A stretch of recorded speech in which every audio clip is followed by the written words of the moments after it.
quisiera dar la bienvenida en nombre del Centro de Estudiantes de Antropología y la Escuela de Antropología de la Universidad de San Marcos a esta conferencia de la profesora Verena Stolke, antropóloga, profesora emérita de la Universidad Autónoma de Barcelona y que ha venido desarrollando desde una larga trayectoria académica un conjunto de investigaciones, preocupaciones ciudadanas y políticas sobre no solo los temas de antropología, sino también sobre el mundo global y contemporáneo. Para nosotros ese es un gran honor como universidad, como centro de estudiantes y como escuela de antropología, contar con la presencia de la profesora Verena, que precisamente va a compartir con nosotros un tema importante en el mundo contemporáneo, un tema de realidad lacerante, digamos, en América Latina. No solo es un tema sobre la globalización, sino también sobre las fronteras y los muros y las exclusiones que se vienen dando actualmente en nuestra región y en América Latina. Yo no quisiera, digamos, perder mucho el tiempo haciendo presentaciones sobre el desarrollo académico de la profesora Verena.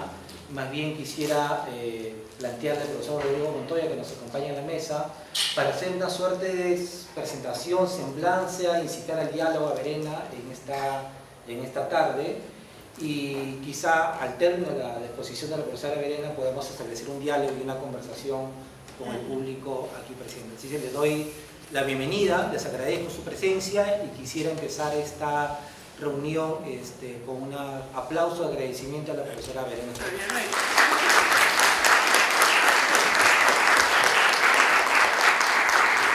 Buenas tardes, pero todavía no he dicho nada.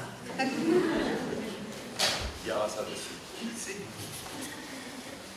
Buenas tardes a todas y todos. Es gracias a la Pontificia Universidad Católica que tenemos a Verena en Lima. Esa ha sido una feliz coincidencia y hay que agradecer que esté presente con nosotros porque sabe de San Marcos y porque cuando se le planteó desde la Escuela de Antropología la posibilidad de venir, ella dijo inmediatamente que sí, que vendría. Tendríamos mucho que hablar de la profesora Verena. Yo haré un resumen muy escueto. Se trata de una persona en la formación de antropología y de historia permanentemente, nacida en Alemania, parte de su infancia en Alemania, parte de su infancia y adolescencia y primera juventud en Buenos Aires, y luego volvió a Alemania y decidió, en un acto de gran coraje propio que indica desde el comienzo el sentido y el horizonte que tendría en su vida. Me voy a permitir contar una anécdota de su historia personal por la utilidad que tiene para lo que nos va a contar y para entender lo que ella ha escrito hasta ahora.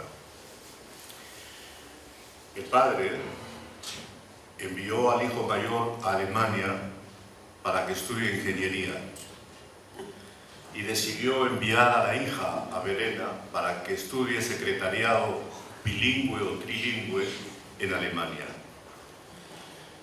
Y ella, estando en esa condición de estudiante y trabajando en eso de secretariado bilingüe y trilingüe, decidió liberarse y por su cuenta tomar la decisión de estudiar. Y estudió antropología. Y se graduó en 1970 en la Universidad de Oxford, en Inglaterra. La primera tesis doctoral de aquel momento, 1970, ya da la pauta de toda su obra posterior. El encuentro de la antropología y de la historia con las mujeres, a partir de la investigación histórica y antropológica, con el mayor rigor y la mayor seriedad. Y paralelamente a esa investigación sobre lo que correspondió a las mujeres en momentos distintos, en países distintos, en América Latina, en Europa, en África, con una visión de conjunto del país, del mundo, esa visión estuvo acompañada de otra gran virtud, su capacidad teórica para pensar en los conceptos, en las categorías, y para darle sentido y contenido teórico a la lucha de las mujeres en la defensa de todos sus derechos. Ella combina, por lo tanto, la investigación en antropología, en historia, en teoría social en general y en la militancia permanente en la defensa de los derechos de las mujeres y en el activismo para estar presente en cada uno de los momentos del día a día, no solo de los países donde estuvo, sino de lo que estaba aconteciendo en el mundo. La exposición de hoy tendrá precisamente la virtud de mostrar esta visión de conjunto, ¿no?, para ver en su trabajo y en su exposición el sentido, el vuelo y el valor de una investigación y de una reflexión de esa naturaleza. Sería largo mencionar las muchas obras que ella ha escrito. Voy a... ¿Sí? No tanto. ¿No sería muy largo? Sí. No, precisamente pues, Pero hay que decirlo, porque ahí también está la valoración de lo que acabo de decir. Su tesis de 1970, Racismo y sexualidad en la Cuba colonial, intersecciones. Esta es una edición en castellano de la primera tesis en inglés de 1970, editada varias veces en inglés tanto en Estados Unidos como en Inglaterra y traducida al castellano, y ahora aparece una nueva edición para ese trabajo que ya muestra el tema tremendo, racismo y sexualidad en la Cuba colonial. Y también nos ha traído un libro coordinado por ella y Alexander Coello, de la Universidad de Barcelona, ambos, Identidades ambivalentes en América Latina. Una selección de trabajos de varios autores con una introducción importante de Verena y Coello, y al mismo tiempo un artículo importantísimo de Verena sobre la noción de mestizos, el mestizaje, la cuestión de las identidades, centrando su atención a lo que ocurría en toda la colonia de América Latina en distintos países.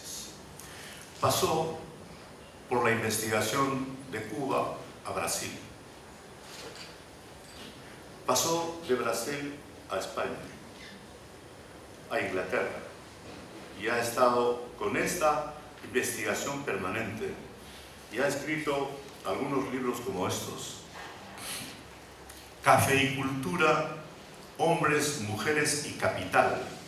Es un estudio sobre la plantación de café en Sao Paulo, en Brasil. Es ahí donde se formó una clase de terratenientes muy especial, y ese proceso de la formación del café dio lugar a la aparición de la ciudad de Sao Paulo.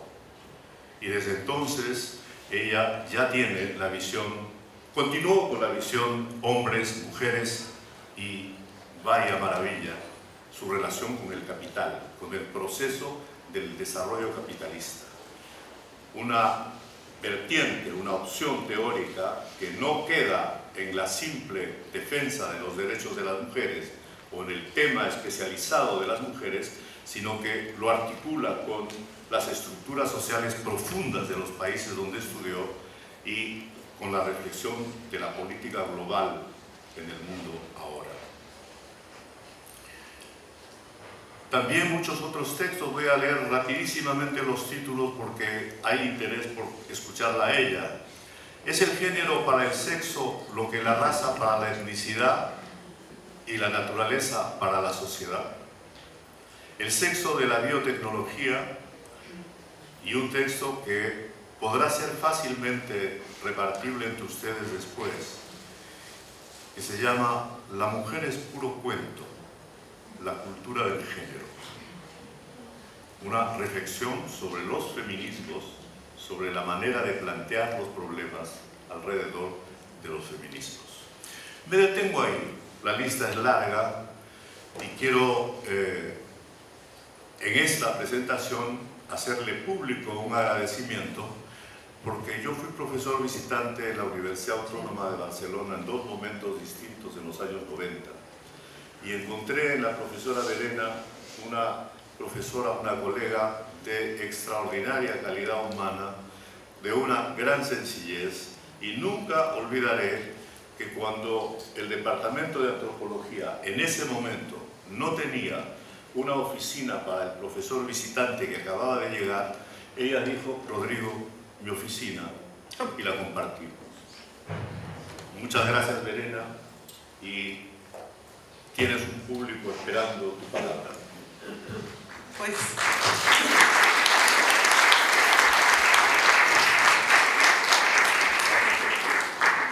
muchísimas gracias, Rodrigo, por esta presentación tan cariñosa en el fondo, y nos conocemos desde hace mucho tiempo. Y en parte estoy aquí precisamente gracias a Rodrigo Montoya y gracias a Teodomiro, que es profesor de aquí y que fue doctorando mío en la Universidad Autónoma de Barcelona, lo cual también son conexiones internacionales interesantes. Me habéis invitado, en realidad estoy invitada por la PUC, pero me habéis invitado aquí también y pensé, bueno, ¿de qué podría hablar aquí para no repetir los seminarios que voy a hacer en la PUC?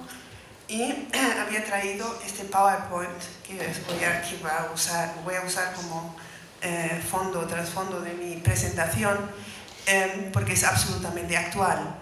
Si miráis la prensa hoy en día, tenemos la cuestión de las migraciones por todos los sitios. Esta diapositiva primera es un dibujo de un gran caricaturista, El Roto, que publicaba, y no sé si todavía publica en El País, que también se encuentra aquí, el diario actual en España, y que tiene un fino olfato por las situaciones políticas, sobre todo en cada momento, en cada coyuntura sociopolítica. Y ya veis el subtítulo, es decir, mi título, Muros en un mundo global, pero su comentario: cuando oigo muy a menudo las palabras patria y nación, busco una frontera. No están ocurriendo cuestiones, problemas de migración solo aquí en Sudamérica, es decir, lo que leemos todos los días en la prensa de aquí, los venezolanos que van llegando, sino que, claro, antecede, y yo voy a hablar de esto, antecede la larga historia de las migraciones extraeuropeas en la vieja Europa. Es decir, las migraciones que vienen de África Central, África del Norte, del Oriente Medio, y cada vez más problemáticas. Pero, ¿cuáles son los puntos de vista que quiero plantearos? Y la pregunta fundamental que quiero plantearos. El diario inglés The Guardian acaba de informar sobre un informe de la Cruz Roja Internacional en que la Cruz Roja denuncia esa narrativa tóxica que aparece por todos sitios en los medios de comunicación, precisamente sobre la migración que pone en peligro vidas humanas.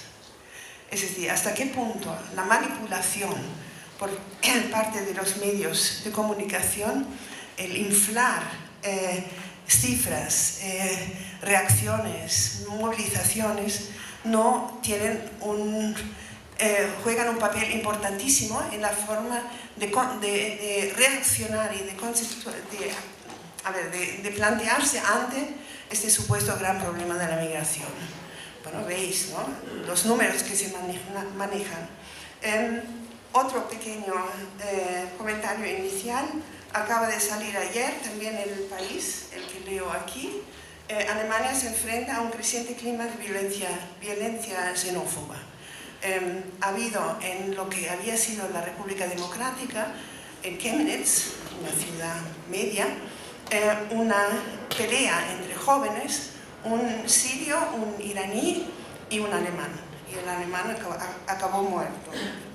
Sí.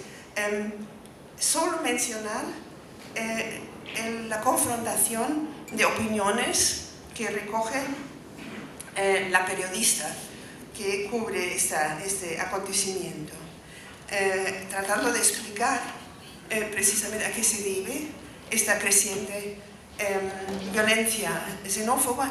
¿Qué quiere decir xenofobia? Odio, repudio al extraño, al extranjero, ¿no? ¿A qué se debe? Hubo una gran manifestación en Berlín el domingo, 5.000 participantes de un nuevo partido que ya tiene, creo que 13 representantes en el Congreso, que se llama Alternativa para Alemania, es extrema derecha, y cuyos participantes son en parte gente común, y decían, explicando por qué estaban ahí, protestando contra la canciller Angela Merkel, pidiendo que se fuera, que la echaran, porque la población está harta de la criminalidad, aunque las cifras reales de la criminalidad desde la reunificación de Alemania muestran que ha bajado gradualmente. Es decir, que inflar cifras, la manipulación de los números es extremadamente importante. Y otra persona, una mujer, decía que lo que no quieren, y esto va a ser una parte importante de mi presentación, no queremos que los extranjeros molesten a nuestras mujeres. Esto es una cuestión muy importante que vuelve a aparecer cada tanto. Y aquí, bueno, tenemos similares narrativas con respecto a los venezolanos, no tanto que nos van a agredir a nuestras mujeres, porque vienen en buena parte en familia, con niños, matrimonios, pero todas estas manifestaciones de alarma, efectivamente, en un mundo, y este es el informe de la Cruz Roja, en un mundo que es un nuevo entorno amurallado.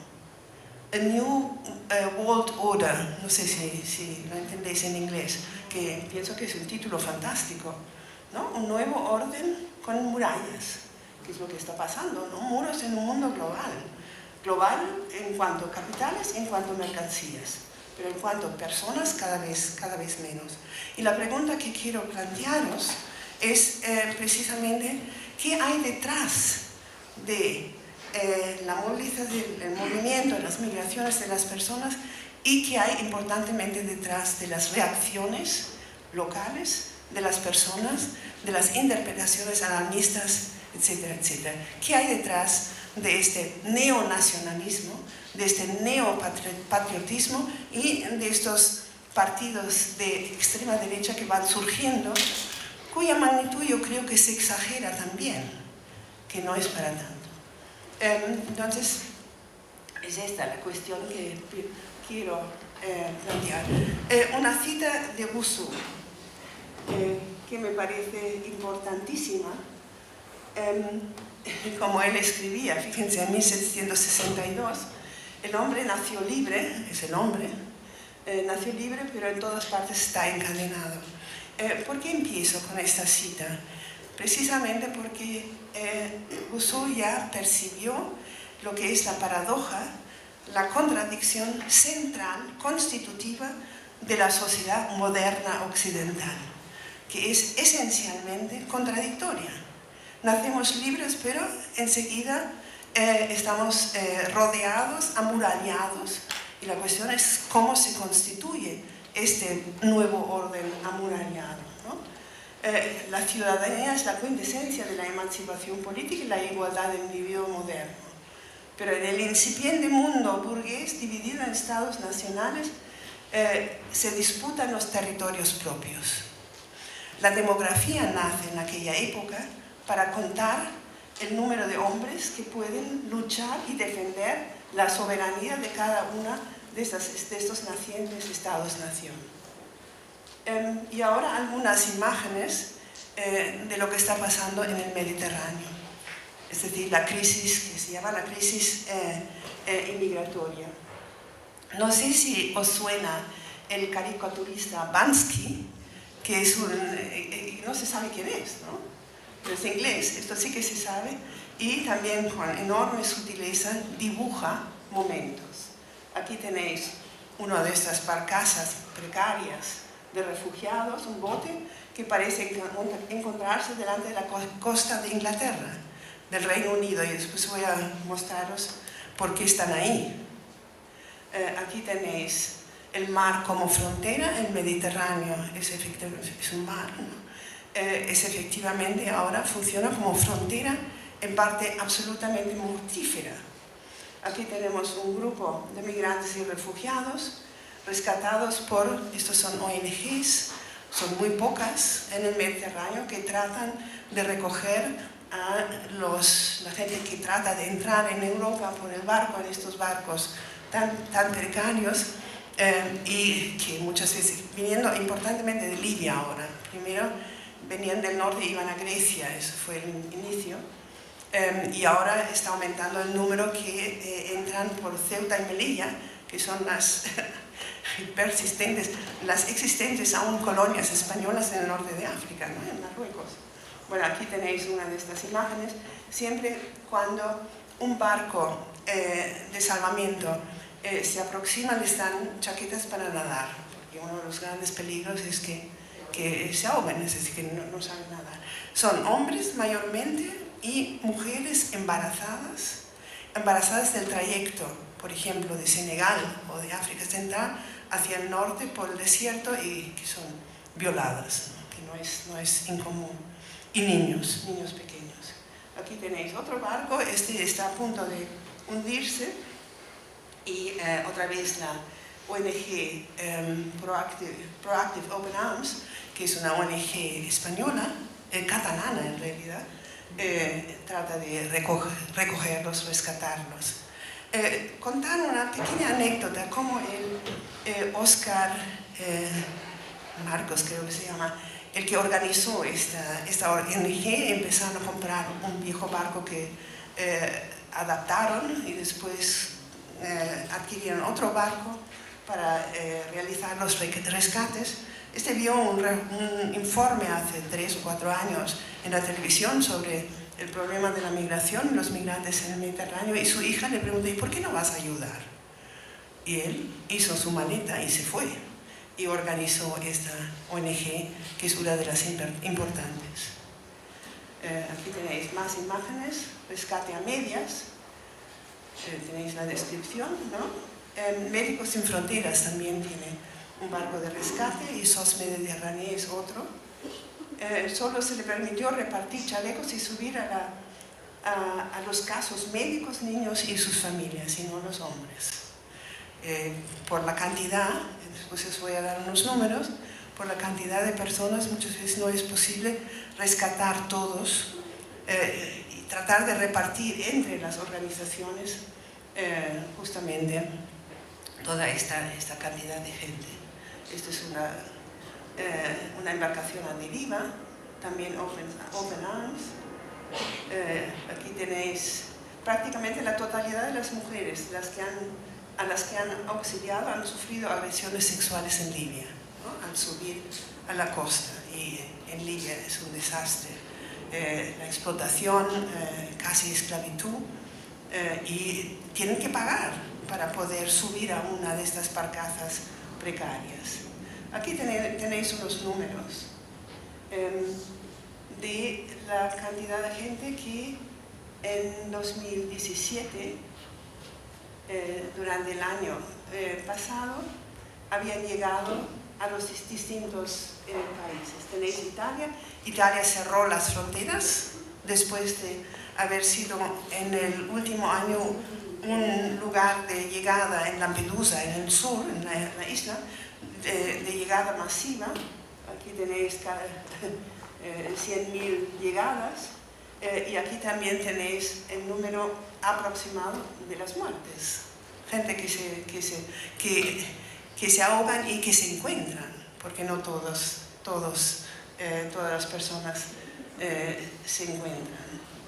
Aquí el total estimado, 171.000 llegadas, 3.000, poco más de 3.000 muertes y, a ver, estas son diferentes fechas.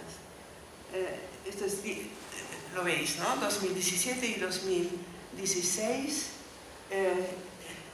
ya había habido el doble de llegadas y también casi el doble de muertes. Es decir, que son números realmente impresionantes de una frontera que es el mar. Melilla, que es esta persistente colonia española en Marruecos, en el norte de África, fue el primer espacio, es un reducto, el primer espacio que introdujo desde España, el gobierno, la alambrada de Europa. Esto fue en 2016, no, esto es en 2000, bueno, aquí hay una descripción y lo podéis ver. Después tengo más detalles sobre cómo están construidas estas alambradas que tratan de evitar que entren las personas, los africanos y las pocas mujeres en este caso, que llegan a la frontera de Marruecos. Hay una especie de hacinamientos de personas que tratan de acercarse a la valla y de saltarla. Hace muy poco hubo un caso en Ceuta, que es la otra persistente colonia, donde efectivamente casi 200 personas consiguieron saltar las vallas.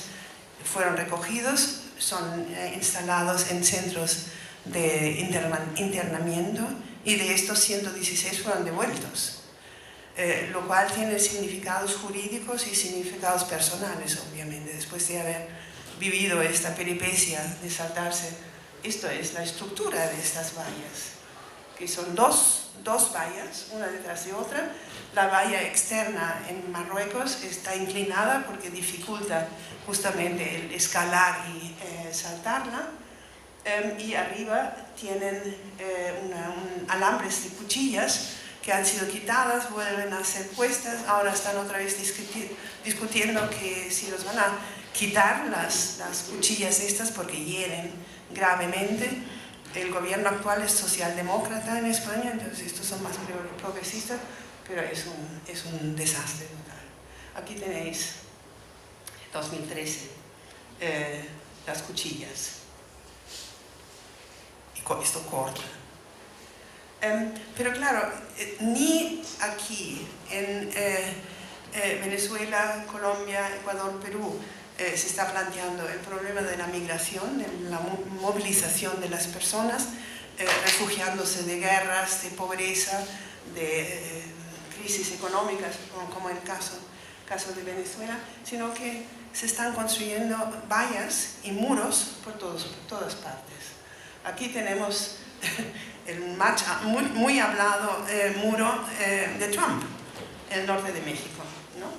Aquí, en realidad, lo interesante de esta diapositiva está, por una parte, en esta llegada del muro hasta el mar, el Pacífico, y el hecho de que, en realidad, este muro no se comenzó ayer o antes de ayer con Trump. La construcción comenzó en 1994, durante la presidencia de Bill Clinton, y se consolidó bajo Bush, el segundo,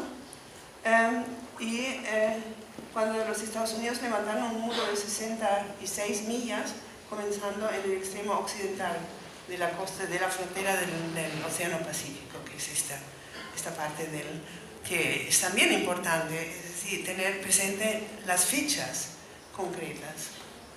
Esta es la valla que separa el Sahara Occidental de Marruecos. El Sahara Occidental fue un movimiento sociopolítico que se separaron y están luchando por su soberanía e independencia, y se construyó este muro. en 1976. Bueno, y este es otra vez las vallas en Ceuta y Melilla. Los refugiados, inmigrantes, se suben, trepan y después tratan de saltar del otro lado. Pero, como decía al principio, ¿por qué esta caricatura de Banksy en la costa de Inglaterra? De hecho, lo que ha ocurrido ahora, esto es en 2015, 2016, se ha creado un campo de migrantes potenciales en Calais, que es en la costa norte de Francia. Es decir, se están creando muros internos a la Unión Europea que supuestamente nos asegura, y digo nos porque yo tengo pasaporte alemán, nos asegura absoluta libertad de movimiento dentro de la Unión Europea, y en este momento todavía Inglaterra forma parte de la Unión Europea, aunque están negociando la separación, la salida, y por lo tanto establecer campos con muros que impiden la movilización de Francia a Inglaterra era totalmente ilegítimo. Otro ejemplo del crecimiento de los muros dentro de aquellas estructuras políticas que supuestamente permiten el libre movimiento y en torno de la vieja Europa. Aquí esto no se puede ver, ¿no? Es horrible. Son los campos de extranjeros en toda Europa, son estos puntitos. Hay muchos campos que son centros de internamiento, en España también hay unos cuantos, donde se llevan justamente los inmigrantes que cada vez con mayor dificultad consiguen papeles. Una persona sin papeles es peor que un papel sin persona. La paradoja de la modernidad. Ahora, después de estas breves y yo creo que bastante impactantes ilustraciones, déjenme entrar en lo que quería presentaros, lo que quería reflexionar en torno del crecimiento de los muros hoy en día en el mundo todo. No sé si habéis leído alguna vez, dudo que muchas lo hayan hecho, la Declaración Universal de los Derechos Humanos de 1948, que es la Declaración de los Derechos Humanos después de la Segunda y la Primera Guerra Mundial. Es decir, importantísimo. Pero ¿qué es lo que dice ahí? Que todas las personas tenemos derecho a circular libremente y a elegir nuestra residencia en el territorio de un Estado. Fantástico, ¿no? Plena libertad de movimiento. Pero toda persona tiene derecho a salir de cualquier país, incluso del propio, y a regresar a su propio país, a ningún otro. Aquí ya tenemos una limitación. Sabemos que la elaboración de la Declaración de Derechos Humanos fue un proceso complejo, porque se encontraron la Unión Soviética con los aliados occidentales, tratando de imponer sus propias perspectivas, sus propias nociones de derechos. Y esta página es del País, simplemente para mostrar que por una parte Barcelona se ha convertido en probablemente el mayor puerto del Mediterráneo, de los enormes cruceros, que son estos hoteles flotantes, mientras al mismo tiempo, como veis ahí abajo, los 26 inmigrantes rescatados en aguas libias descansan en Tarragona esperando asilo. Es decir, la paradoja total, ¿no? Los que pueden permitirse hacer viajes por el Mediterráneo o incluso del norte de Estados Unidos al Mediterráneo, esto también parece que existe, están por un lado, y por otro lado están todas estas personas que tratan de conseguir asilo en países más acomodados. Aquí Joseph Roth es un escritor judío alemán que se refugió en Francia a principios de la Segunda Guerra Mundial y que hace esta extraordinaria constatación, estas preguntas: ¿qué es una persona sin papeles? ¿Y qué son los papeles? Pasaporte, ¿no? Aquí los tenemos, los venezolanos, que sin pasaportes ya no se pueden mover. Una persona sin papeles es menos que un papel sin personas. Me pareció extraordinario.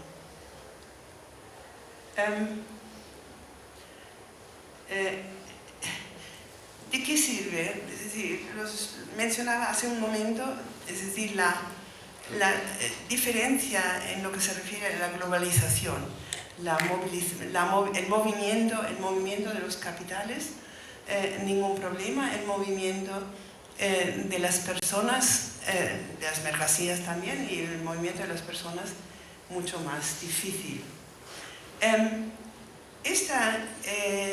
El control del movimiento de las personas, y lo habréis leído también, tiene mucho a ver con dos criterios de discriminación, de estructuración del mercado de trabajo. Por una parte, el mercado de trabajo internacional, que ahora está globalizado, ¿no? Dependiendo de la facilidad o la dificultad de obtener papeles, un país, un Estado-nación puede regular la cantidad de gente que quiere aceptar para que trabajen en X sectores de la economía o simplemente evitar que vengan. Uno de los argumentos frecuentes en España, que tiene una tasa de paro bastante alta, 10-12%, un argumento por parte del público frecuentemente es que nos van a quitar el trabajo y que no vengan. Pero resulta que son muchas veces personas que sí que si pueden y si consiguen papeles, que cada vez es más difícil, si consiguen inserirse en el mercado de trabajo. Y el otro control, la discriminación, es la discriminación por género. La demanda en Europa que es una región y es una población en envejecimiento, que necesita personas que se ocupen de los cuidados. Son las mujeres que se ocupan de los cuidados, mayormente de niños y de gente mayor. En Barcelona se ven con frecuencia. Barcelona, junto con Alemania, son los países con la esperanza de vida más alta. Es decir, se ven personas de 80, 85, 90 años con cierta dificultad de caminar y están siempre acompañadas por alguna joven mujer, a veces algún joven hombre, pero sobre todo jóvenes mujeres que son obviamente latinoamericanos o filipinas. Aquí tenemos el sistema de asilo europeo, es a su vez perverso en la medida en que existe esta convención del 51 que garantiza a las personas que pueden demostrar que son refugiados, que efectivamente son auténticamente refugiados, el acceso al refugio en el país y a los papeles necesarios. Pero de hecho, como habréis visto tal vez, en los últimos 2 años, Alemania ha firmado un contrato con Turquía, pagándole a Turquía una cierta suma de dinero si Turquía opera como controlador de la migración hacia Europa y sobre todo Alemania. Y ahora más recientemente se ha firmado un contrato, yo creo que la Unión Europea o Italia, con Libia, precisamente para que crean sistemas más eficaces de contención de la gente que llega a Libia para tratar de pagar un barquito de estos precarios para cruzar al continente. Es decir, que también es una regulación bastante perversa. Me parece la terminología también es extraordinaria. La externalización del asilo. Es decir, Europa externaliza a los países de donde vienen y las regiones de donde vienen los inmigrantes o asilados el control de las fronteras. Ahora, una cuestión analítica que quiero plantear, ya me diréis cuando me extiendo demasiado, es la interpretación que organizaciones, la academia, etc., hacemos de lo que significan las reacciones de las poblaciones en los países europeos ante la inmigración y que de cierta manera también está ocurriendo aquí, ¿no? Aquí tenemos simplemente 2 carteles de 2 manifestaciones, hubo más, a favor de SOS Racisme, que es una organización, una ONG catalana, no, española, y otra de estas organizaciones en defensa de los inmigrantes, los derechos de los inmigrantes y los refugiados, pero lo que se acentúa es que se trata de racismo. El rechazo, es curioso ahora cómo cambia el lenguaje, el rechazo se interpreta desde las organizaciones, incluso desde los estudios realizados desde la academia, desde las universidades, como una manifestación de racismo. Y yo mantengo que esto es una radical equivocación en la medida en que precisamente enmascara de manera dramática qué es lo que hay detrás de los controles, los rechazos, los repudios, justamente de esta gente que vienen a refugiarse en países más ricos, donde tendrían más seguridad y además posibilidad de forjarse una vida. ¿Y qué es esto lo que se enmascara con este tipo de denuncias? Se enmascara la existencia, la división del planeta en que vivimos en estados nacionales, y los estados nacionales por definición tienen fronteras.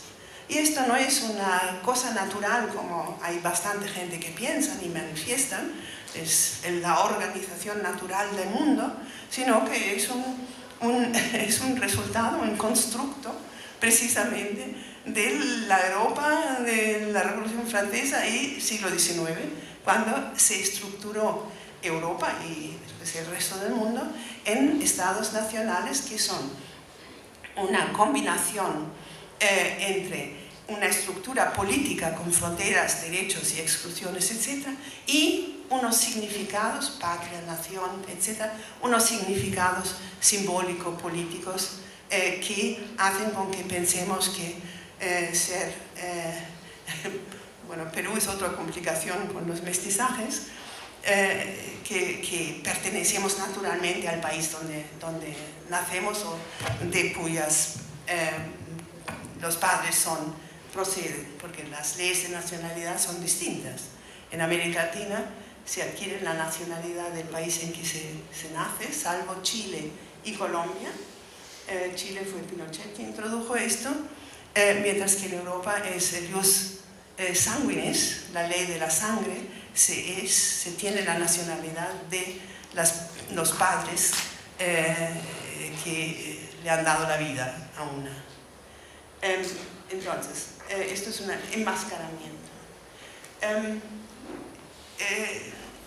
Refiriéndome un poquito más a estas clasificaciones y estas interpretaciones, yo creo que esta constatación de Jean Pouillon, le falta una I al Pouillon, que es un antropólogo africanista francés, que ha escrito esta constatación hace muy poco, no tan poco, pero que es absolutamente fundamental para todas estas labores de comprensión que estamos realizando en torno de las definiciones de las identidades, y sobre todo cuando se trata de definiciones que son naturalistas, que recurren o justifican la identificación y la discriminación y las diferencias en términos de atributos naturales de las personas. Fíjense, no clasificamos porque hay cosas que clasificar, que están ahí afuera, realidades, sino que al clasificar escogemos o inclusive inventamos, digo yo, elementos para hacerlo. Volviendo al racismo, no es que los inmigrantes, la masa de inmigrantes y los refugiados que llegan a Europa tengan todo el mismo color, sino que resulta que son gente que no tienen pasaportes, no tienen papeles en Europa y por eso no pueden entrar. Es decir, que se excluyen y luego se inventan razones por excluirlos, como estas organizaciones con las que no estoy de acuerdo, porque yo pienso, voy a saltar un momento, después vuelvo aquí, porque yo pienso que lo que ha ocurrido en Europa, la vieja Europa, que ha vivido 2 guerras mundiales y sobre todo la terrible Segunda Guerra Mundial, con el asesinato de 6 millones de judíos en campos de concentración, es imposible hoy en día que un partido político de extrema derecha plantee sus denuncias y reivindicaciones en términos racistas. Pero hay otras formas de clasificar a las personas, las diferencias culturales. Entonces, yo creo que lo que está ocurriendo en Europa, en el discurso dominante de rechazo a la inmigración, es lo que se puede llamar una especie de fundamentalismo cultural. Todas las personas, los seres humanos, tenemos culturas. Culturas son fenómenos colectivos y son distintas las culturas.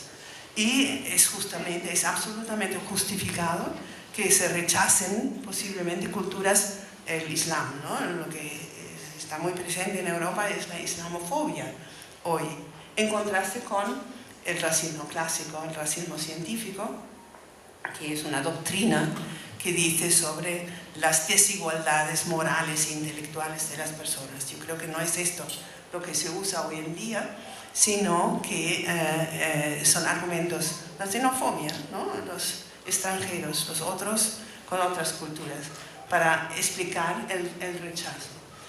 Una cita, no, esto no era pero ahora voy a volver atrás porque no quiero saltarme esta ocurrencia importantísima en Alemania, y luego vuelvo otra vez a la cuestión de las clasificaciones y las descualificaciones. En Nochevieja del 2015, más bien el día siguiente, el 1 de enero, saltó a la prensa en Europa, no solo en Alemania, el que en Colonia, en la plaza de la Estación, había habido no solo una celebración de Nochevieja, sino que había habido un enorme ataque, aquí hay cifras absurdas, ataque de mujeres alemanas por parte de hombres de tez oscura, marrón, argelinos o africanos negros. Bueno, esto creó toda una exaltación y al final, aquí están los perpetuadores, hombres de apariencia árabe y norteafricana. El nombre de participantes en este supuesto acecho a las mujeres alemanas, 2000. Hubo más tarde investigaciones por parte de periodistas para tratar de documentar esta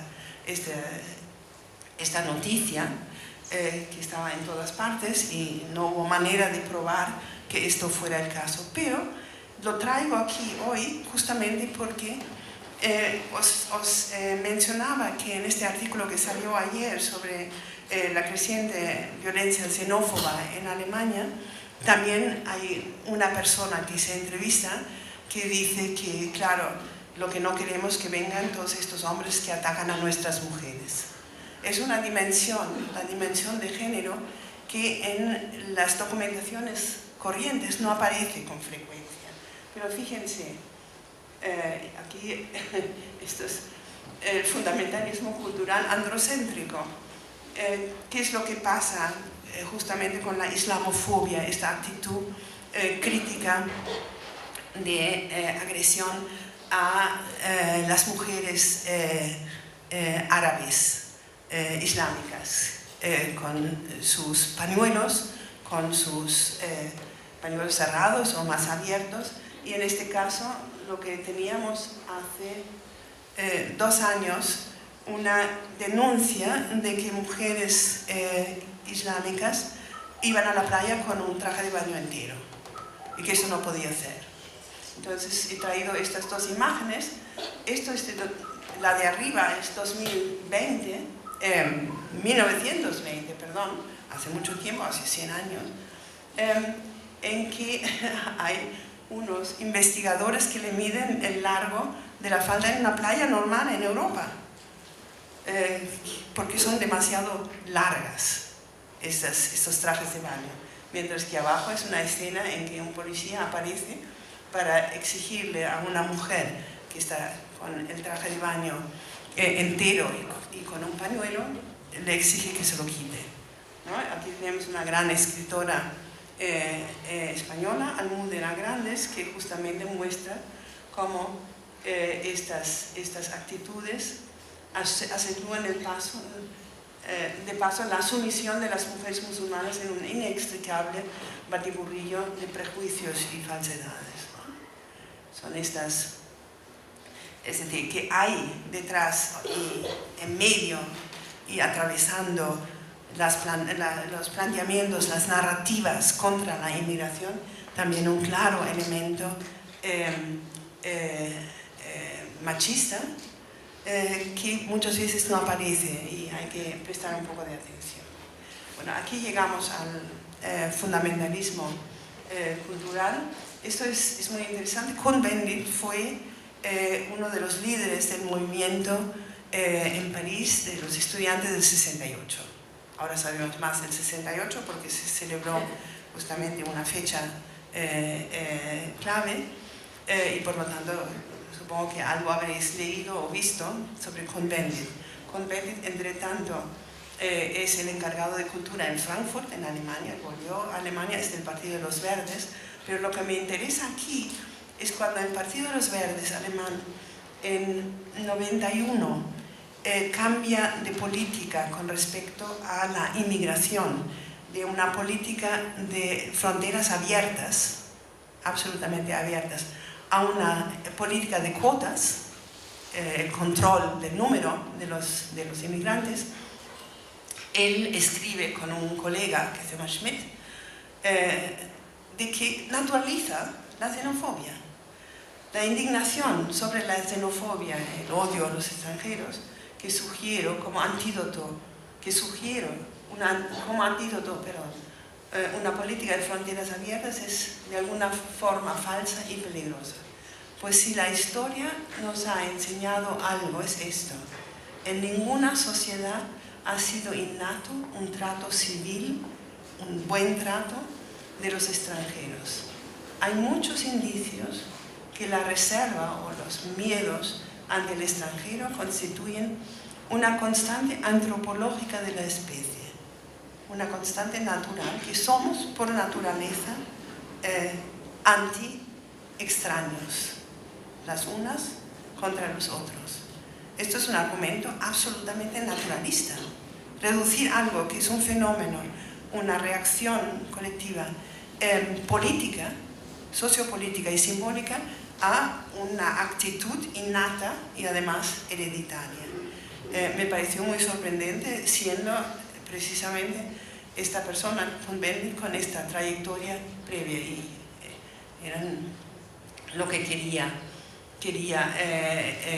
mostraros esta constatación en relación a mi argumento, que ahora en Europa no se trata de racismo, sino que se trata de estos argumentos culturalistas de rechazo.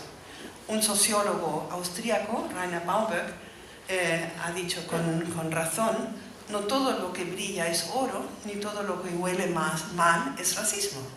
Hay otras formas de naturalizar los rechazos, las discriminaciones, etcétera, etcétera. Pero otros mundos son posibles. Y ahora os quiero hablar brevemente de una reflexión alternativa. Yo estaba preguntando a Rodrigo y también a Teodomiro si aquí se conoce la obra, entre tanto clásica, de Philippe Descola, el antropólogo francés que escribió, se publicó en 2005, que no hace tanto tiempo, un libro extraordinario sobre las ontologías, las visiones de mundo de diferentes pueblos, que se llama Más allá de la cultura y la naturaleza. Y lo que hace Philippe Descola en ese libro es: él trabajó con los Shuar en la Amazonía ecuatoriana, mostrar que nuestras visiones de mundo son extraordinariamente diversas en diversos países, en diversas historias, en diversos contextos históricos. Pero él denomina entre 4 y 5 distintos, el animismo, el antagonismo, denomina lo que caracteriza la sociedad occidental moderna como el naturalismo, la naturalización de actitudes, de reacciones, de justificaciones de, como por ejemplo el fundamentalismo cultural o el racismo científico en el siglo XIX, esta atribución de experiencias, de posturas condicionadas producidas políticamente como siendo la consecuencia de rasgos naturales inherentes a la persona humana, a los seres humanos. Es una reflexión sobre cómo se presentan en diferentes culturas la noción de humanidad. Y aquí solo una cita de Philippe Descola del libro, que muestra que todavía cuando él escribe el libro, 2005, en antropología no nos habíamos enterado precisamente de que no solo los dichos primitivos son supersticiosos y piensan el mundo, una continuidad entre seres humanos, plantas y animales. La única diferencia es externa, pero la esencia es la misma, ¿no? Estas son supersticiones, mientras que nosotros tenemos una visión absolutamente positiva, clara y demostrable de cómo está constituido el mundo, la sociedad. Que vivimos en un mundo en el cual existe un ámbito que es clarísimo, claramente delimitado, que es el natural, la biología lo estudia, la paleoantropología lo estudia, y tenemos el ámbito de la sociedad, de la cultura, donde nosotros podemos y hacemos uso de nuestra capacidad de crear, de investigar, de cambiar las costumbres, la organización de la sociedad, es decir, somos capaces de hacer cultura, ¿no? Y lo que Philippe Descola demuestra con sus etnografías de otros sistemas de interpretar el mundo. Es esta discusión sobre, la palabra es un poco complicada, ontología, yo siempre digo visión de mundo, ¿no? Que es un poco más comprensible.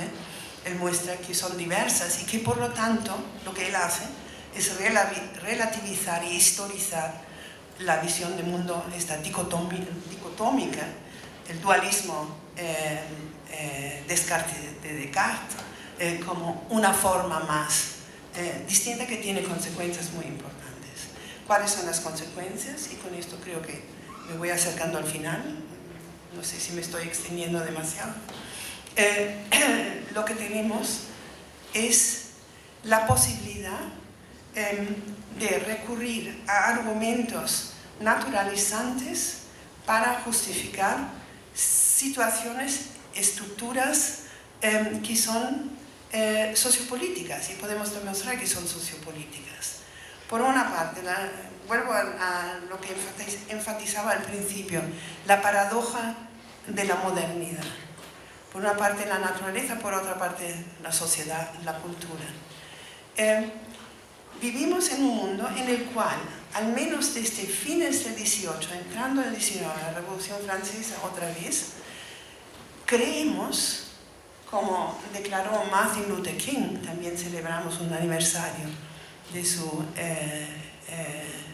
trayectoria, de su asesinato hace poco, creemos que, como él decía, yo tengo un sueño que todos los seres humanos nacen iguales. Yo creo que se va a realizar, ¿no? Yo tengo un sueño de que un día esta nación se elevará, y esto es Estados Unidos, imagínense, y vivirá el verdadero significado de su credo, que consta en la Declaración, la Constitución americana. Creemos que estas verdades, esta igualdad universal son evidentes, que todos los hombres son creados iguales. Y traigo esto justamente para documentar que esta idea, esta convicción de que todos y todas nacemos iguales, también es un fundamento del movimiento feminista, existen en nuestra sociedad, pero la realidad es otra. La realidad es la desigualdad constante. Vivimos en una sociedad capitalista, no os voy a explicar de qué va, parece que Marx está volviendo, pero al menos mostraros algunas constataciones de lo mismo. Estos son inmigrantes subsaharianos fotografiados en un calendario solidario. Esto es 2009, esto es en Andalucía, en el sur de España. Quien hizo este calendario le sacó las fotos y uno de ellos, Fofana, hace esta declaración. Es fantástico, ¿no? A mí no me da vergüenza, sin ropa todos somos iguales.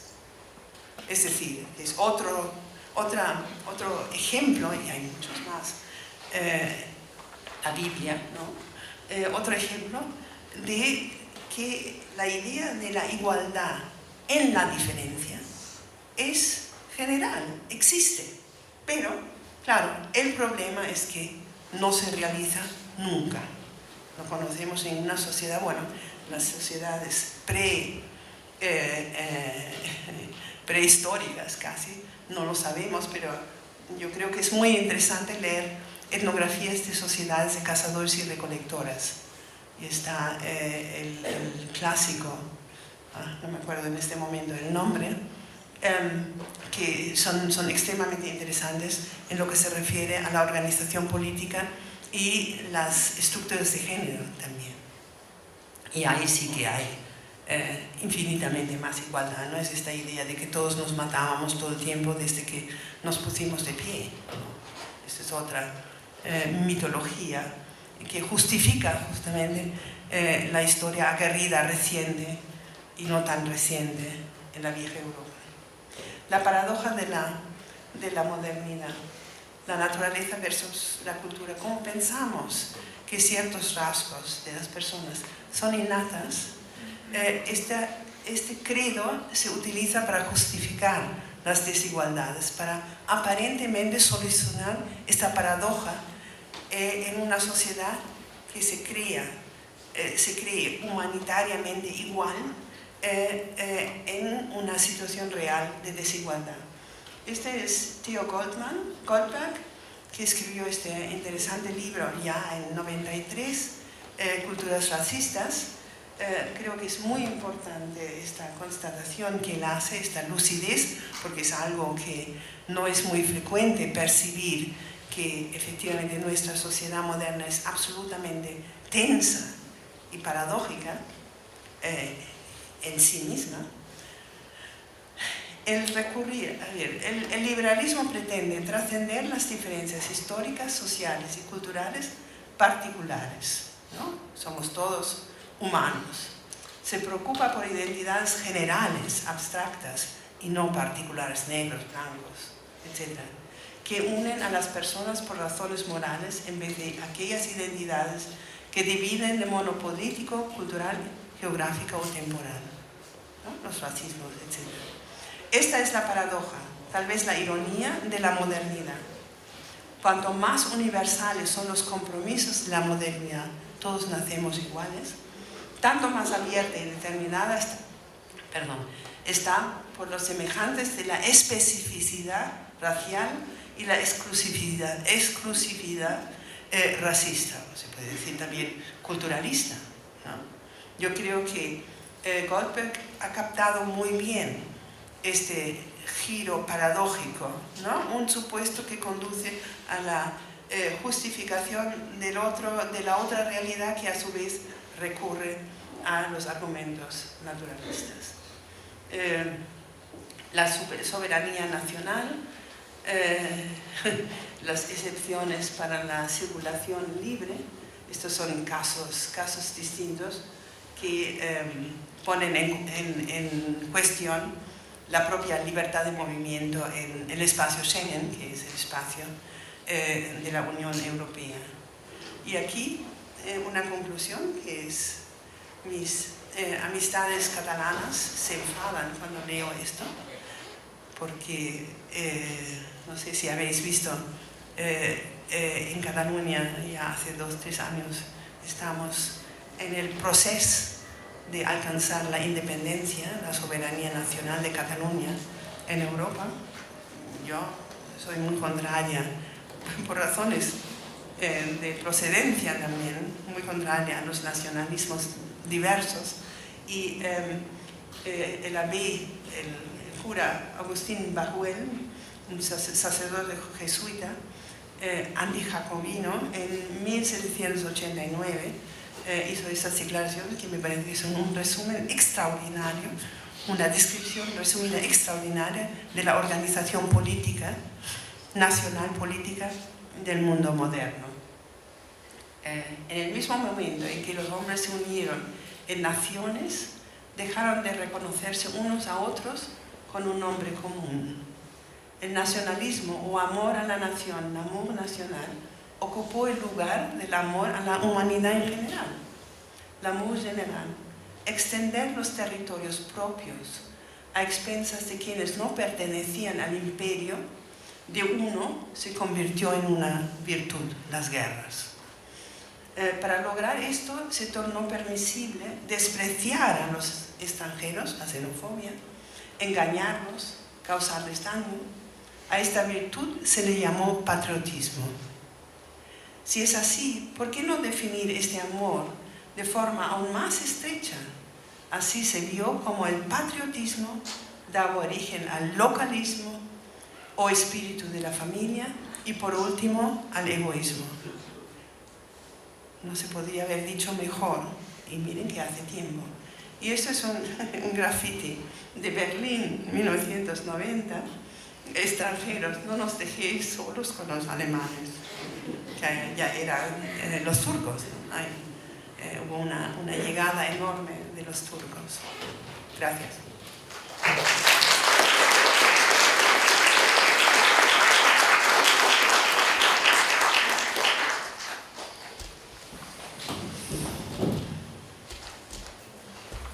Quienes quieran preguntar, por favor. Consulta, ¿no? ¿Cómo Latinoamérica puede afrontar, ¿no? este problema, ¿no? Este fenómeno, ¿no? En cuanto a las migraciones que están causando cierto rechazo, ¿no? a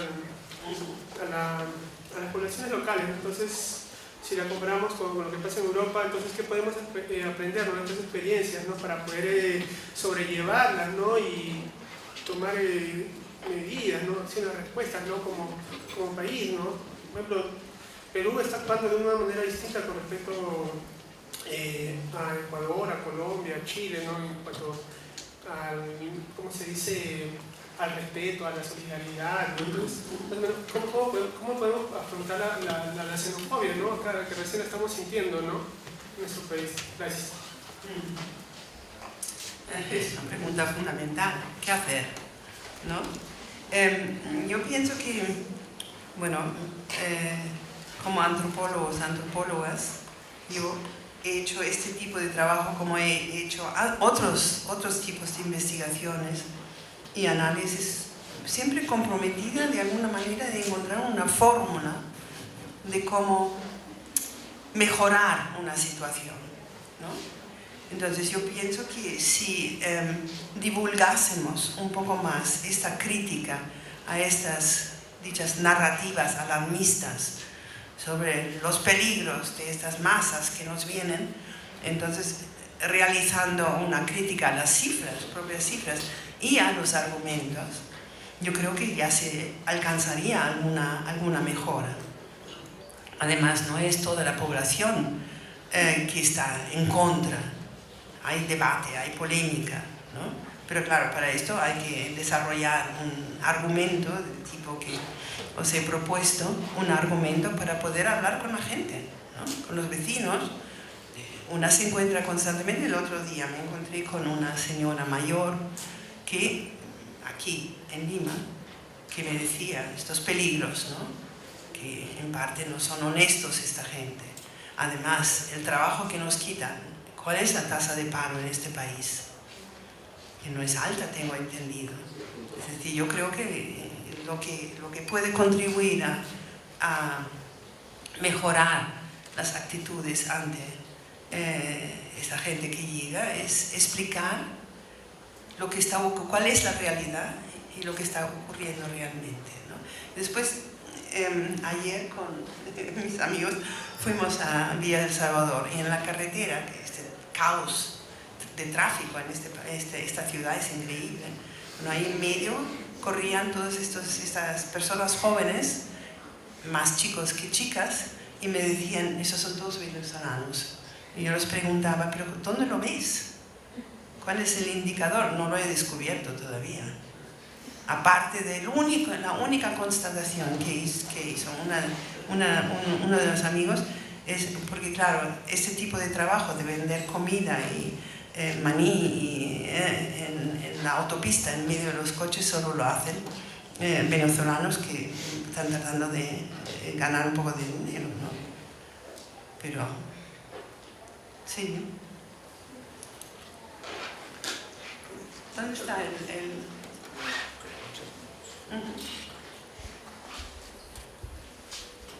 Buenas tardes, profesora. ¿Dónde está? Aquí. ¿Qué tal? Una pregunta. En principio, digamos, una cosa que no se ha mencionado aquí es que las migraciones no siempre son deseadas por los individuos. Muchas veces son a causa de una necesidad extrema, o sea, tanto como salvar la vida en el caso de una zona de guerra, como capear, digamos, situaciones económicas adversas en los países donde es natural, pero en realidad, en el fondo es un desarraigo, es una ruptura con respecto al sitio donde se nació y que generalmente no se escoge, o sea, no se escoge naciendo ser inmigrante, uno se ve impulsado hacia eso. En el caso de la inmigración del norte del África hacia Europa, ¿no cree usted que también existe una responsabilidad por parte del occidente europeo en la destrucción de las sociedades, tanto como la de Libia, Siria e Irak, y la consecuencia, o sea, y que finalmente la migración es una consecuencia de ello? Sí, ciertamente. Vamos por parte. Migraciones que las propias personas que emprenden un trayecto, es decir, que emigran o que buscan asilo, generalmente no es que vengan, busquen otro sitio porque les gusta donde están. Esto es obvio. Mi familia, nosotros emigramos a Buenos Aires en 48, así que no es tan lejana esta experiencia.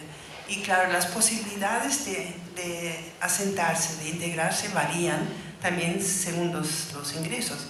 En el caso de los sirios y la guerra, de 5 años ya en Siria, que ha expulsado 3 millones o más de gente, hay gente muy formada, hay gente con dinero.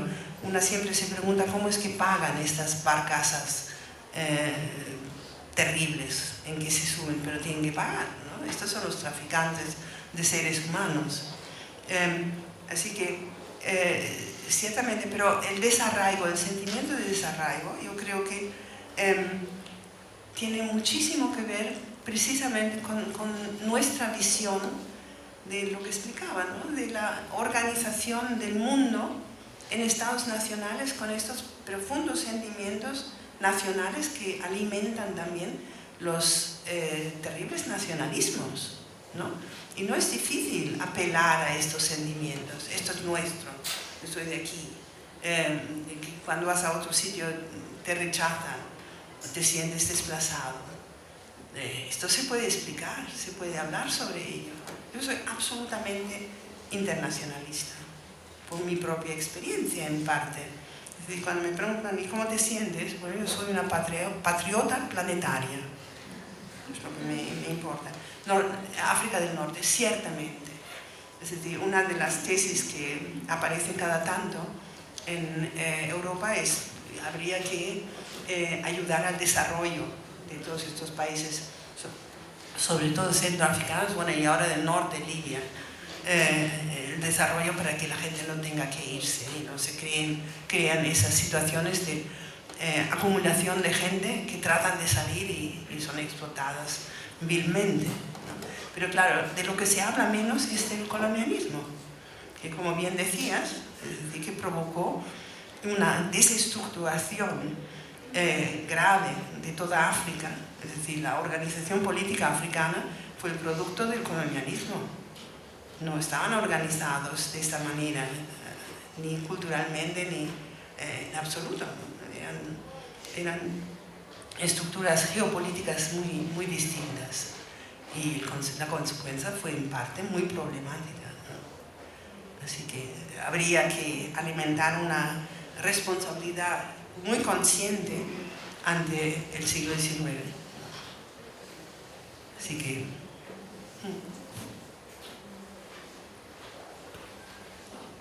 Bueno, ante todo le agradezco la exposición. Justamente ayer me hicieron una pregunta, una persona, un turista chileno, me dijo si había habido delitos de parte de la comunidad venezolana.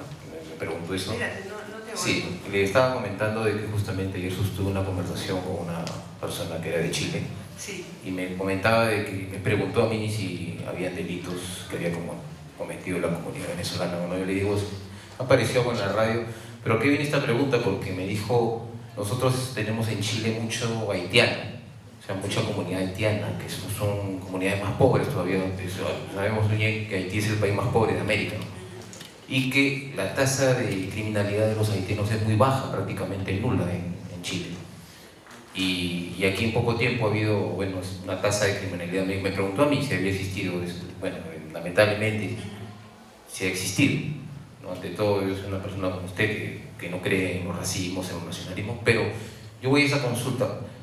Por ejemplo, ¿por qué la cultura haitiana, que viene también de pobreza, ¿no? O sea, ¿por qué se reproduce ese fenómeno? O sea, una cultura pobre y no ejerce violencia con otra cultura que, bueno, que sí la ejerce. Entonces, yo le hago la pregunta, le transmito una pregunta que me hicieron y estuve pensando mucho en eso y gracias por esta exposición porque, bueno, la puedo sostener, ¿no? Esa sería la consulta, en todo caso, ¿no? Bueno, es una consulta muy difícil. Sí, Habría que... le agradezco ante todo por tratar que sea de... Habría que informarse muy bien sobre Haití y la trayectoria desde el desastre, ¿no? Y la salida de los haitianos. En Brasil también hay bastantes haitianos. Y después esta suposición que los venezolanos son más criminosos o criminales, si te entendí bien. No es una exposición que Sí, pero a ver... debido a hechos Sí, pero que ha habido, bueno, supuestamente hechos que han sucedido, ¿no? Sí. Una persona Sí, que... pero hay cifras, hay documentación. Sí, las cifras, por ejemplo, que se están manejando son aproximadamente 100 personas presas ya por, digamos, delitos acá en las cárceles. ¿Qué tipo de delitos? ¿Robos? Robos, Sí. así es. En el caso de Haití, me estaba comentando que la tasa, pues, serán 10 personas, una cosa así, o sea, la relación es bastante alta, ¿no? O sea, de un país sin discriminar a nadie, no solamente poniendo hechos objetivos, Sí. nada más. O sea, Yo diría que ahí lo que habría que hacer es realmente analizar con cuidado las circunstancias en las cuales se dieron estos robos. ¿Por qué? ¿Por qué robaron asaltando un banco? Muy improbable, ¿no? Es decir, cuando hay este tipo de planteamientos, yo creo que hay que insistir muchísimo en el rigor de la información, porque es muy fácil llevar a la gente a pensar todos estos dramas, ¿no? Precisamente porque estamos llenos de patriotismo, ¿no? Y que vivan las fronteras, porque nos protegen de todos los males que pueden venir de ahí afuera, ¿no? Y si además estos males tienen algunas caras todavía más indeseables, fatal. Buenas tardes, tengo dos preguntas. Una es más de orden conceptual, porque cuando uno habla de migración, bueno, generalmente casi todos tenemos en claro una definición exacta, pero hay otra categoría que ingresa también en este espectro, que es la categoría de exiliado. Muchas veces cuando uno conversa, sobre todo ahora que estamos viendo esa experiencia venezolana que se vive aquí en Latinoamérica, porque es un fenómeno que no solamente es propio del Perú o del área andina, muchos de ellos no se califican como migrantes o como emigrados, sino como exiliados. Yo sé que hay un trasfondo político tras la categoría de exilio, pero parece que cuando uno sobre todo lee las leyes internacionales hay como que una cosa mucho más clara con respecto a esa categoría que con respecto a la migración. Y si uno puede retroceder históricamente, me pongo en el caso por ejemplo de la Guerra Civil Española, muchas de las personas que salen de España durante la Guerra Civil se catalogan como exiliados y jamás como emigrados. O sea, ¿cuál es el límite entre estas dos categorías para definir este fenómeno? Y una segunda pregunta tiene que ver justamente, más o menos relacionada a eso, con la idea de las fronteras internas que surgen en esos espacios continentales, sea Europa o sea Latinoamérica. Porque Latinoamérica generalmente ha sido exportadora de personas hacia afuera, y en el caso europeo ha sido receptor o en ciertos momentos ha sido también importador de esas personas. Ahora, cuando surgen internamente movimientos de personas como el que hay ahora en Venezuela, o en el caso europeo, con las personas que llegan de Europa Oriental, ¿hasta dónde se puede llegar con eso? Porque la frontera interna termina descomponiéndose. Muy bien, yo creo que mencionas algo muy relevante, porque hace falta añadir un detalle significativo. Cuando mencionas o distingues de alguna manera, y esto se puede ver leyendo las leyes, entre migrantes, exilados y yo añado refugiados. Estas son categorías que están definidas legalmente, pero claro, definiciones que cambian y cambian también la aplicación de esas leyes. Os doy el ejemplo de Europa, donde, y sobre todo España, donde hasta hace 2, 3, 4 años se hablaba siempre de migrantes que eran considerados migrantes económicos. Y los migrantes económicos no tienen tanta justificación para avanzar sobre las fronteras que los asilados. Pero la legislación, los derechos al asilo casi no se aplicaban. Hubo casos muy pocos, justamente porque ahí el derecho a recibir papeles, a poder entrar y establecerse, eran mucho más fáciles, ¿no? Y el exilio, claro, el exilio también está regulado y hay disputas en casos de exilio. Los sirios, ¿no? Estos son exilados, no son y piden asilo como exilados, ¿no? Pero hay mucha reticencia y hay mucha desconfianza sobre el pretender, esto se piensa, las autoridades lo piensan, el presentarse como exilado si en realidad es un migrante económico, ¿no? Y hay siempre esta tensión entre la migración económica, que son proyectos propios, egoísmos, etc., mientras que los exilados con asilo tienen realmente derecho. Así que esto yo creo que lo que hay que hacer es leer tanto las leyes y su aplicación en procesos específicos. Y las fronteras internas, sí, como os explicaba el caso de Calais, cómo se crean fronteras internas. Y qué es lo que estaba viendo otro artículo en el caso de la frontera entre el norte de España, el País Vasco y Francia, donde llegan gente de África que quieren pasar a Francia y no se les permite, se les devuelve, con lo cual lo que están haciendo es recreando la frontera entre Francia y España. Okay, porque efectivamente esta gente que va, que son unos cuantos 100, que tratan de ir a París, lo que quieren usar es la libertad de movimiento en Europa, ¿no? Entonces hay todos estos que son cuestiones muy importantes que hay que plantear tratando de documentar con mucho cuidado, ¿no? Y teniendo muy presente el hecho de que se trata de procesos históricos, no es un orden congelado en un momento dado, sino que cambia el tiempo todo. El movimiento de los migrantes en el Mediterráneo fue de Grecia, y hay unos asentamientos de inmigrantes grandes en Grecia todavía, y Grecia es un país con una situación económica bastante precaria, hacia Italia masivamente. Ahora Italia cerró, tiene un gobierno muy conservador y se han ido a Ceuta y Melilla, ¿no? Y así van moviendo el mar como frontera, mueve o cambia los trayectos, las trayectorias de quienes migran, ¿no?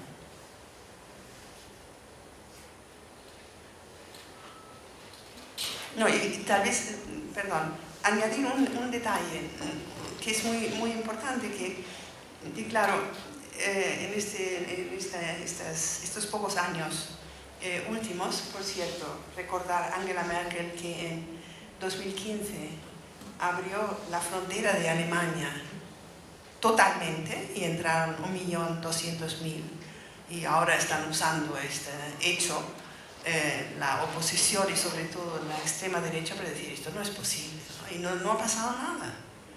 Es decir, Alemania tiene 80 millones la población y estos son miles de gente, 1 millón que entra, ¿no? Y además con una población muy envejecida y por lo tanto con necesidad de mano de obra en forma de joven, que parte son esta gente. Pero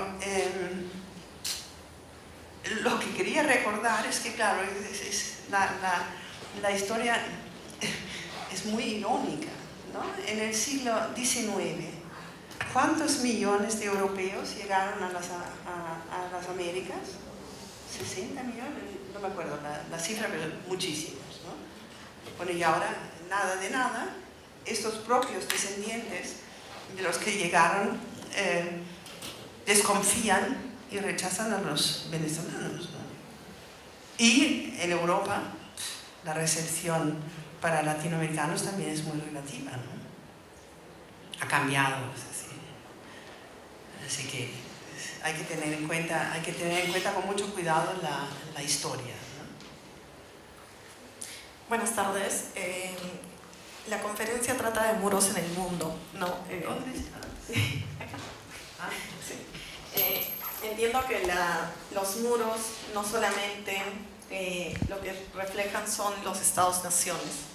Eso pasa a nivel, digamos, entre naciones. sí, Pero claro. ¿qué pasa con los muros urbanos?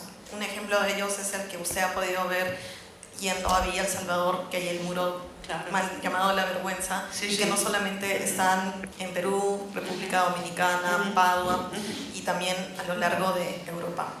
Sí. ¿Qué pasa con estos muros? No son muros, son clases sociales o socioeconómicas que ya no se mencionan, ¿no? Es decir, Marx ha desaparecido del mapa, pero no solo Marx, sino la sensibilidad para la estructuración político-económica de las propias sociedades, naciones, Estado, y que están organizados y continúan estando organizados con intensidad variante en clases sociales. Y la organización de los espacios urbanos, no solo aquí, en Buenos Aires o incluso China, si quieres, es una organización, estructuración territorial de clase, ¿no? ¿Y qué se hace? Es decir, yo recuerdo cuando vivía en Brasil, en Campinas, cuando empezaron a construirse los muros. Nosotros teníamos una vallita delante de la casita y de repente por todos sitios iban, bueno, y ahora miren por aquí, ¿no? Por todos sitios están los muros y estos portones, ¿no?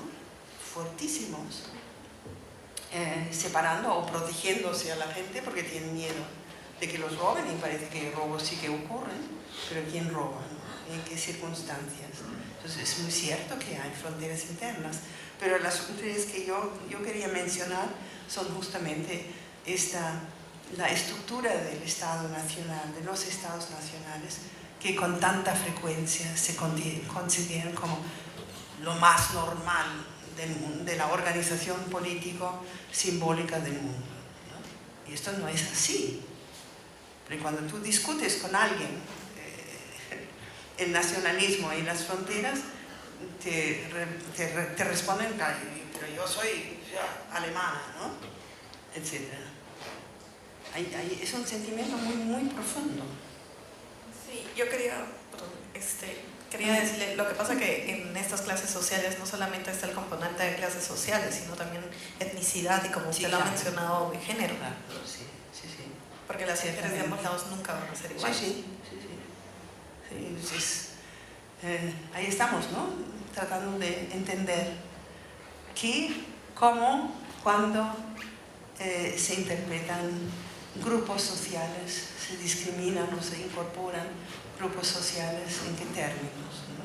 Bueno, y toda la investigación feminista lo muestra, ¿no? Que existe estaba en estos ¿Quiénes son estos dos señores aquí en la pared? ¿Qué? Sí, pero ¿quiénes son estos señores? Ah, sí, mucho gusto. Pero, ¿y no hay alguna mujer posible? Claro. Todavía no. Bueno, llegará el momento. Sí, aquí. Sí. Una pregunta puntual, porque siento que ha estado muy centrada el tema, digamos, en las exclusiones abiertas, ¿no? Incluso de la estigmatización, fronteras que se cierran, gente que no pasa, que es de vuelta. Pero hay mucha gente que pasa y mucha gente que está allí en el día a día. Esas personas que usted vio el día de ayer, o que se le dijo a usted que estaban vendiendo en la calle, son venezolanos. Esas personas están en la calle, comen, caminan, es parte de la vida diaria de la gente, ¿no? Y eso ocurre no solo en Lima, no solo en el Perú, sino en todo el mundo, ¿no? Gente que sí pasa y se queda, y está en una situación, yo diría, media liminar, porque ya no es lo que era antes, ni tampoco es lo que se espera que sea en el lugar al cual han llegado, ¿no? Entonces no sé qué usted reflexión pueda tener en su experiencia acerca de esa suerte más de exclusiones abiertas, de esos condiciones inevitables de vínculos entre personas muy diferentes, entre el llamado inmigrante, que es constantemente estigmatizado, y los llamados nacionales o locales que refuerzan su identidad, pero que inevitablemente van a entrar en una suerte de interacción y vínculo. ¿Qué sucede en esos suerte de estallidos cotidianos inevitables de interacción? Bueno, yo creo que es para mí una respuesta posible. Es bastante fácil pensar en nuestras propias experiencias, ¿no? Nos movemos en ciudades más o menos grandes, con mucha gente, y viajas aquí, parece que no se puede viajar en el bus, pero en parte hay gente que viaja en el bus, entonces ver cuál es la dinámica, ¿no? Y las cosas, los movimientos, las cosas que dice la gente, y hasta qué punto ahí lo que aparecen son estigmatizaciones, desconfianzas sobre todo, sutiles pero que están ahí, ¿no? Mirando la ropa que tiene la gente. Bueno, la cuestión étnica en estos países es fundamental, pero en Europa también, porque Europa no es homogénea, sino que entre tanto es muy mezclada. ¿Y qué es esto de la mezcla?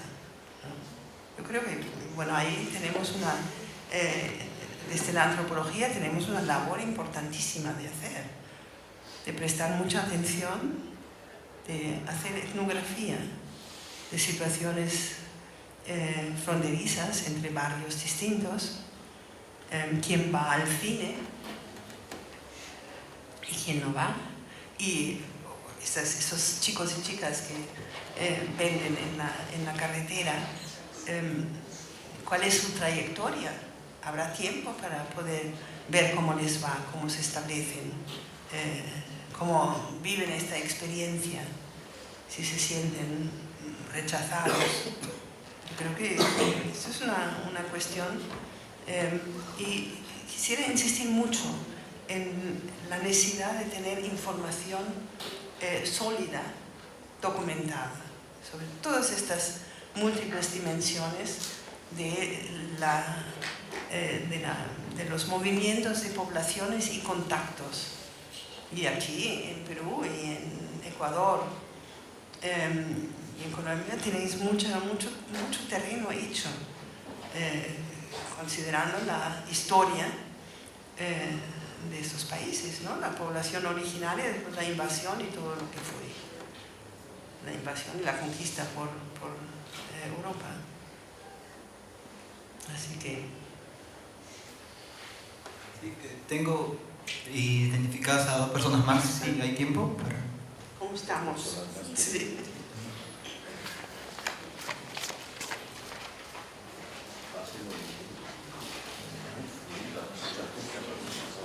Sí, ¿no?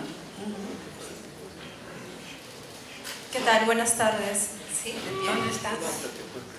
Muy bien, gracias. Bueno, justamente se adelantaron un poco con una pregunta, porque quisiera mencionarles del cruce con las clases sociales, ¿no? Lo que decía la compañera de los muros urbanos, y es que incluso se podría aplicar territorialmente a nivel global, porque recordemos los conceptos de centro y periferia. Sí. ¿Quiénes son el centro? ¿Quiénes son la periferia? ¿No? Sí. Entonces se podría aplicar ello también, pero también a modo de cuál es el origen de las poblaciones que se desplazan, ¿no? Son personas, bueno, lo que usted presentó, que me parece de un origen muy precario, que vienen de la pobreza. Entonces, claro, que están estigmatizadas, como dijo el compañero, y de qué, o sea, qué clase social pertenecen originalmente y cómo pueden ser insertas en una sociedad nueva, ¿no? A la que ellos quieren insertarse, bueno, porque ellos se van expulsados ante una situación muy vulnerable de sus países de orígenes, ¿no? Entonces también cuando ellos llegan, no solo ellos son el otro para los locales, ¿no?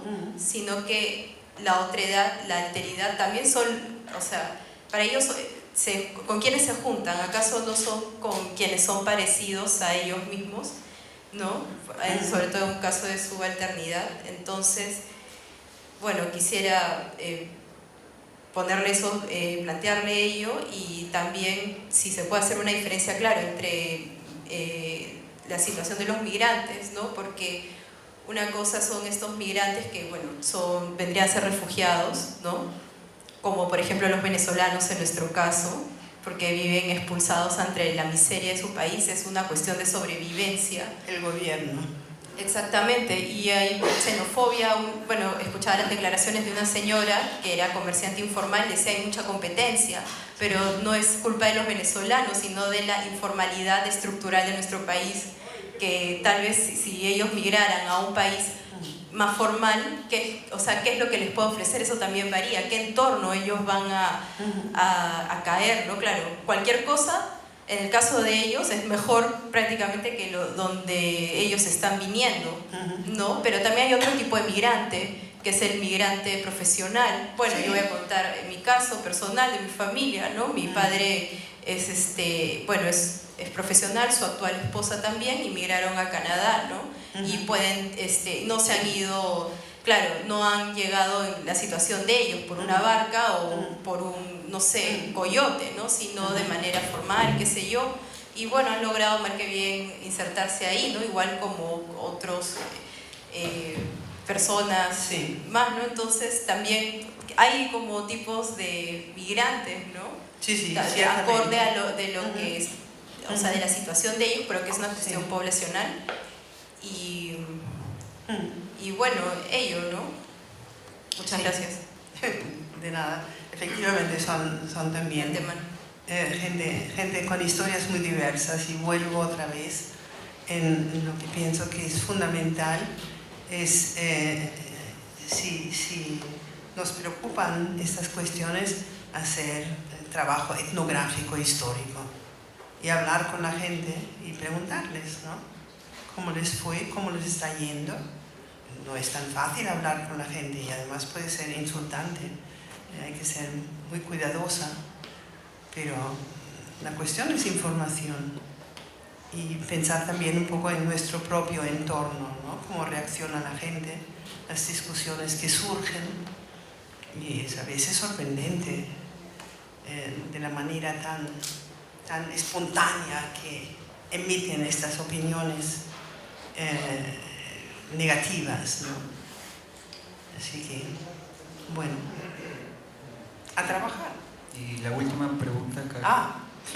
Sí. Buenas tardes a todos Hola. presentes. Gracias. Mi pregunta es, bueno, como todos saben, las personas de por sí es algo innato de que se desplacen de un lugar a otro. Lo han hecho de toda la vida en sí. Últimamente se da por un factor mayormente económico. A lo que voy es, usted como persona, ¿a qué se considera? Actualmente hay dos bandos. El bando ya no es como antes, el comunista o el capitalista, sino al bando nacionalista y el bando que es totalmente globalizado. Pero a ello van las consecuencias. Al nacionalismo va una obstrucción a tu poder dar a conocer tu cultura. Y por el otro bando están las crisis que se fomentan. Como usted sabe muy bien, en Europa y mayormente en España, que se dio los paros y todas las crisis que se fomentaron, que incluso dieron a que una ciudad fabrique sus propias monedas. Es la ciudad justamente de Montseny, que queda en Cataluña, en España, dio a fabricar sus propias monedas, el Ecoceni. ¿Usted cómo se consideraría? ¿Una persona de balance semi-global o una persona nacionalista totalmente totalmente globalizada? Tengo un brazo que es muy egoísta, de hecho. Tengo otro brazo que es más global. Estas son preguntas un poco complicadas, ¿no? Yo ya dije, es decir, porque claro, yo fenotípicamente, es decir, en todos estos países por donde ando, se me ve que no soy de ahí, ¿no? Entonces la gente me pregunta, ¿y usted? ¿O tú cómo te sientes, ¿no? ¿A dónde perteneces? Y de alguna manera explico que soy originalmente alemana y que nací un año antes de la Segunda Guerra Mundial y que la viví con mi familia, que fue una experiencia terrible, y que he llegado a la conclusión que soy una patriota del planeta. Soy ecologista, soy feminista, soy de izquierda, no doctrinaria, es esto. Y trato de informarme sobre lo que está ocurriendo y preguntando a la gente, ¿no? Y a las compañeras. Y, claro, el feminismo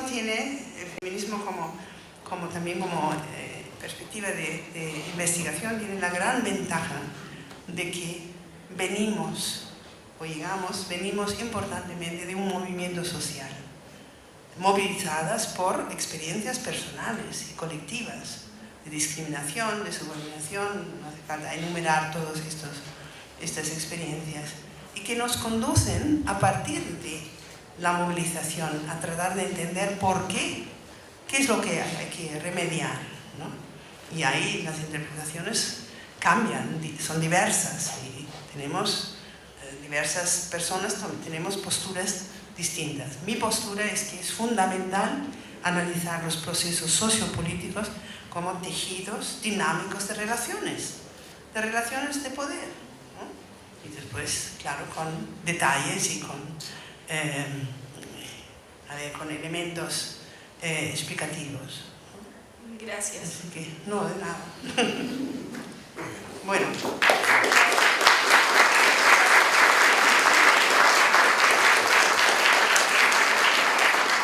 Gracias a vosotras y vosotros. Gracias a los que han participado con sus preguntas y gracias también a la profesora Verena. Esperamos que... Verena. Un detalle curiosísimo y siempre se repite de nuevo. Cuando se presenta a una profesora como yo, se presenta a la profesora Verena. Cuando se presenta a un profesor, se presenta el profesor Montoya. Pequeña diferencia, pero existe.